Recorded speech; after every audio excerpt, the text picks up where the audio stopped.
Asato ma satgamaya, tamaso ma jyotirgamaya, mrityurma amritam gamaya. Om Shanti, Shanti, Shanti. Jai Guru.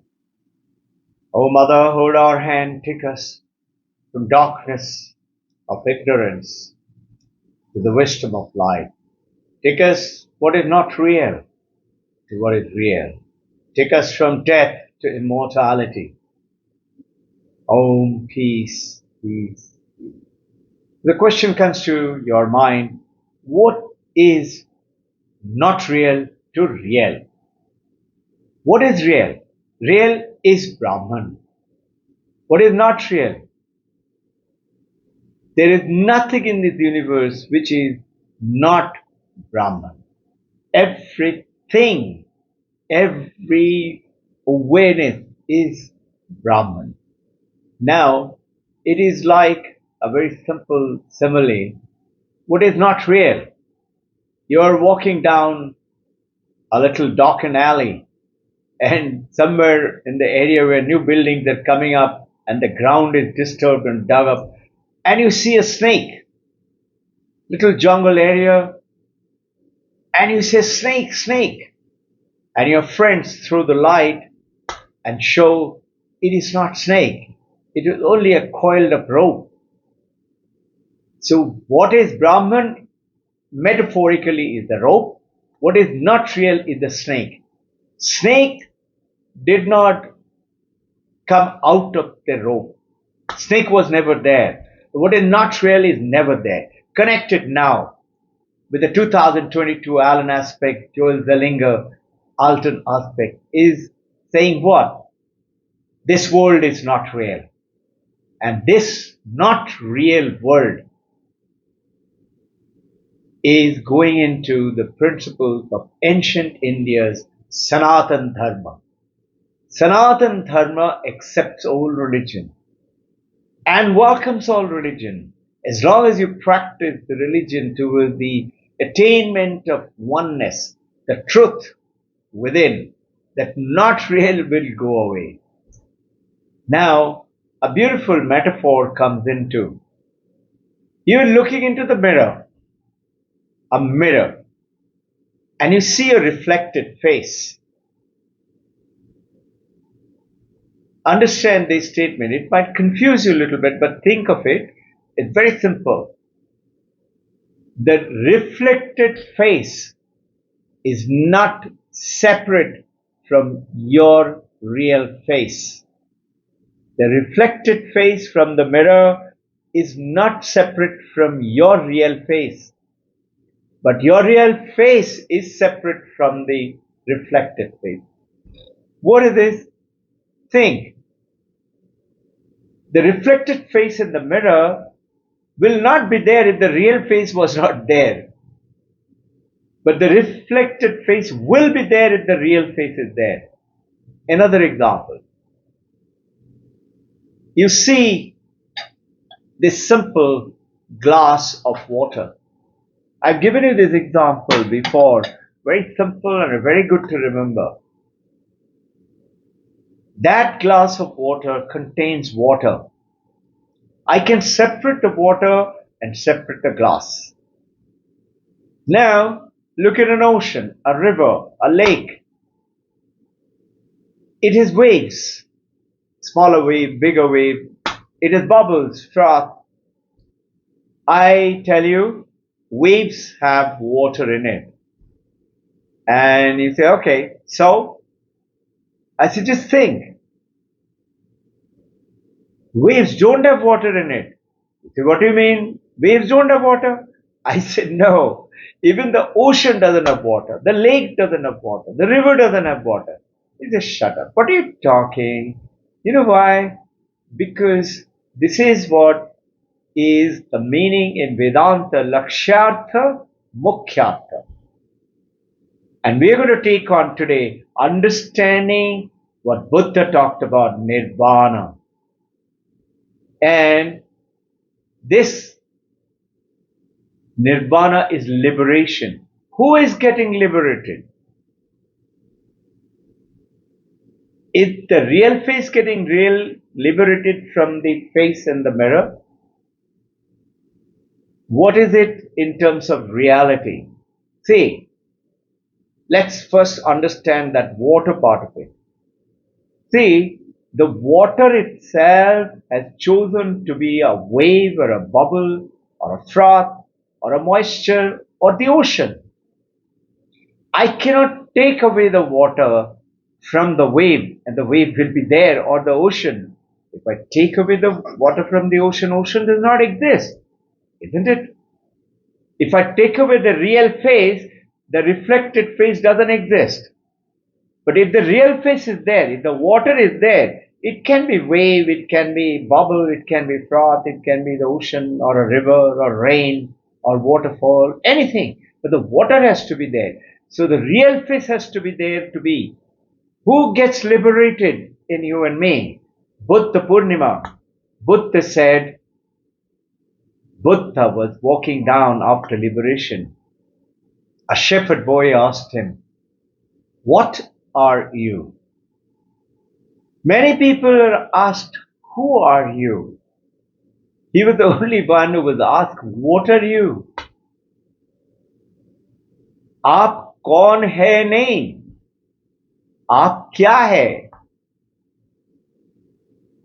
And Buddha just smiled. He said, "Are you an angel?"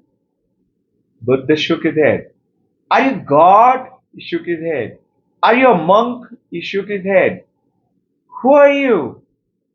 He said, "I am the enlightened one," which means Buddha.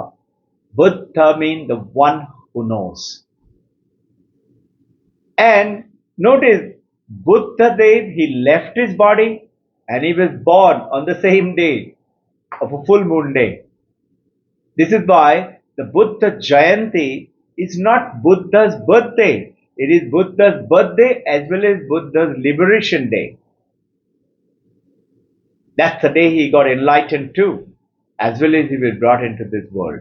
Now, look at the full moon that night. Beautiful, powerful, huge moon and wonderful light coming onto this earth.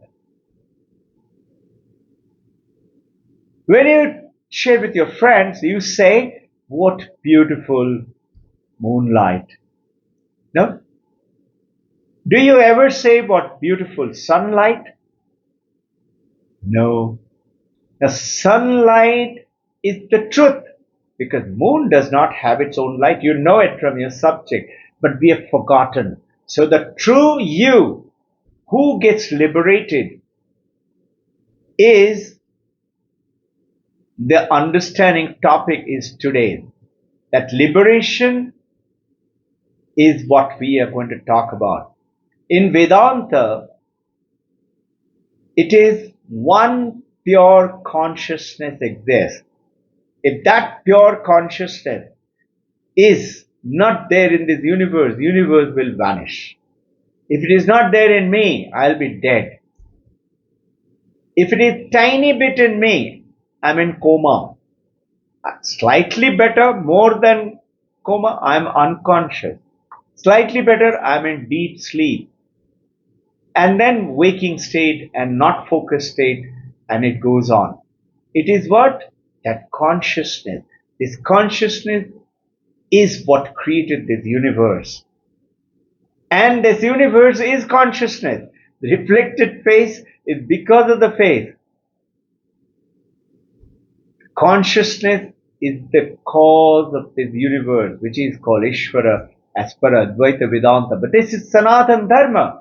Sanatana Dharma says, when you put Maya with Brahman, Brahman is that consciousness. Brahman means vast and expanding without limit. You hear, no? This universe is expanding, which is Brahman, without limit. That Brahman vast is Ishvara. And when you attach Maya, illusion to it, it becomes God. And You and I are the sentient being, limited to a body, a name, and a form. With Brahman et Maya is Jiva. You and I are Jiva. So Ishvara and Jiva is the one appearance of Maya with Brahman. Not confusing, no? You and I are Jiva, but we are limited. Brahman is vast, expanding. But when you get liberated, you realize you're not limited to this body, not limited to the mind. It is a combination of Jiva, which is consciousness. Sanskrit is Chit. Now, like the sunlight falls on the moon at night, you don't see the sun, but you see the moonlight falling on a full moon night. That full moon night equivalent to consciousness reflecting on our mind. It's called Chidabhasha. Consciousness is called Chit or consciousness. Now this Chidabhasha, and the question is, who gets liberated? Chidabhasha is the mind which is working through the mind, through the brain, and through the senses and brings the world to you. This is Chidabhasha is also called reflected consciousness. Consciousness is reflecting through the mind. Now, without being in the Vedanta, you don't even know that there is a pure consciousness exists.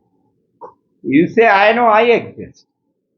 The Mandakya Upanishad tells that we have three experiences and a fourth. The three is the waking state, like right now, Jagrat, dream sleep state, like we sleep and dream every day, and a deep sleep state. All these three states are because of the consciousness powering it. And that's one of your powerful techniques in meditation to get connected with that pure consciousness. Now we are aware, is this world, is this body, and is this mind is something like this world exists, this body exists, and we get limited to that. But the moment you know that you're liberated, you say, I. Now the question comes in, who is I? What do you mean by I? Vedanta says there are three meanings, and Vidyananda is explaining those three meanings. Number one meaning, ignorant people like you and me, who says, I, is this me? Which means the body and the mind, which is Chidabhasha, which is reflecting the consciousness, reflective consciousness, and to the body and the mind and the brain, which is you and me. Which is I? The first meaning is everybody thinks all ignorant people is that I. But the enlightened people have two other I. The Vedanta says there are three meanings of I. One is this body and the mind, and they cannot be separated unless we die. Then the mind goes away, body stays, but then we are dead. Which are the other two meanings?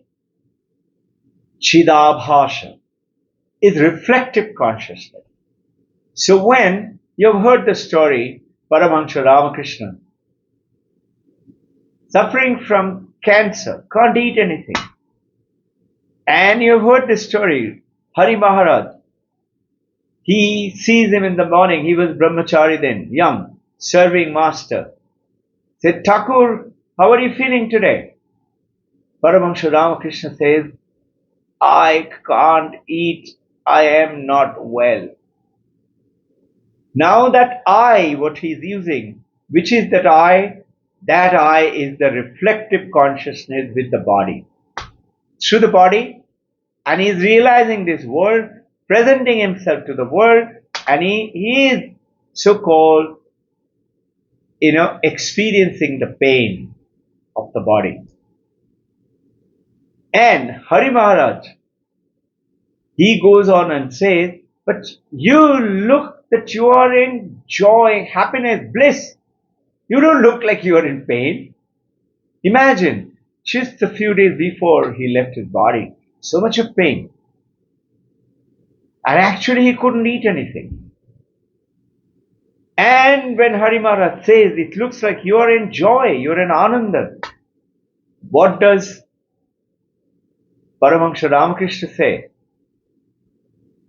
He acknowledges and says, rascal has caught me, which is that I which can't eat anything is reflective consciousness.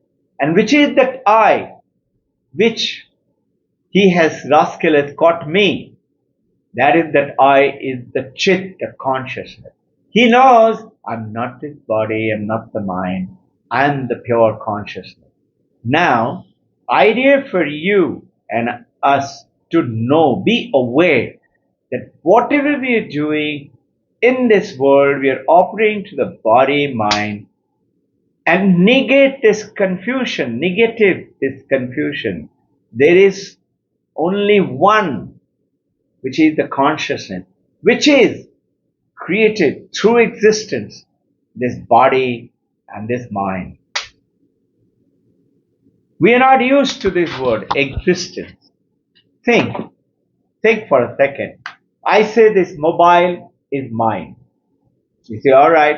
So, can I say this mobile is me? No. The mobile is mine. Okay. I can't say mobile is me. But look what we say. This body is my body. And he also says, where is Robbin Ghosh? This is me. Think another. This hand is my hand. Can I say this is me? No. This my leg, my hand, my head, my eyes, mine. They are application. Similarly, that consciousness is who I am, which means Aham Brahmasmi. I am that Brahman. I am not this body. I am using this body like the mobile, like the application, like the computer, like everything else in this world what we are utilizing. So, understand the link between that pure consciousness, Chidabhasha, Chit and Chidabhasha, consciousness and reflective consciousness. What is the relationship? Remember, reflective consciousness cannot exist if consciousness is not there. But consciousness can exist without the reflective consciousness. Water can exist without the wave and the ocean. It can be in this glass of water form, or a river, or a rain, or cloud. But the ocean wave cannot exist without the water. Now are you getting connected towards the end? And this knowledge, when you realize it, you are enlightened. You know, the body, my hand is broken, it is paining, but that's not me. You know what happens when you realize I'm the consciousness experiencing whatever sadness, suffering from relationship problem, money problem, company problem, job problem, hunger problem. I am not experiencing it. It is my body which is experiencing it. My body is not me. Yes, I take care of my body. I take care of my computer, my mobile. But that is not me. When you do that fine discrimination, you realize you are Buddha. So that is what is yours on my journey today, is Another simple example. You're watching a beautiful movie in the TV screen. TV screen is must for the movie to be seen. But TV screen is not attached to the movie. What is the villain doing? What is the hero doing? TV screen is not bothered. TV may be switched off, but TV screen will be always there. TV may be running. It may play a hostile movie, a political movie, a love scene. TV screen is not attached. Your consciousness is not attached to your mind, to your reflective awareness. But that consciousness is the one because of which you see this world, you enjoy the world, you use your five senses. Know that is your journey and my journey through the Advaita Vedanta. And once you get connected, you're connected with the Maya, you can worship Mother Kali or Krishna or Shiva or Muhammad in Islam or Christianity. They all call it Jal, call it water, call it Tanni, call it you in French, call it washer in German, call it up in Persian or up in Sanskrit. They all mean one thing is water. There is only one thing in this whole universe. Today's session is the consciousness. And our journey is through the consciousness, through the reflective consciousness, knowing that mind, the brain, the body, and the senses, they're all applications for me to experience this world and the journey. Why do I have the body? To realize who I am. Who am I? Come, welcome. We'll have a divine journey on the Sunday. Ask questions. Jai Guru.